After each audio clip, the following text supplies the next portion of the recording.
I'm going to show you how you can remove or uninstall applications from your Shopify store. Firstly, I want to let you know about this special offer for Shopify that will get you any Shopify plan you want for just €1 per month for the next 3 months.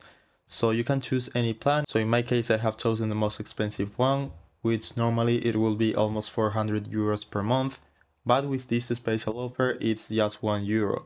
So I will leave the link with this offer on the description below so you can take that advantage and use Shopify for very cheap. Then after you have your store ready, all you need to do is go right here at the top and then click on apps. You can also click right here and then go to app and sales channel settings. Now you should find a list of all your installed applications, as you can see right here, and then just click the 3 dots and uninstall. So this will completely remove the application from your Shopify store. So just click the uninstall button and after a few seconds it has been removed and you can go to the uninstalled list and right here you should find all the applications that you have removed from your store.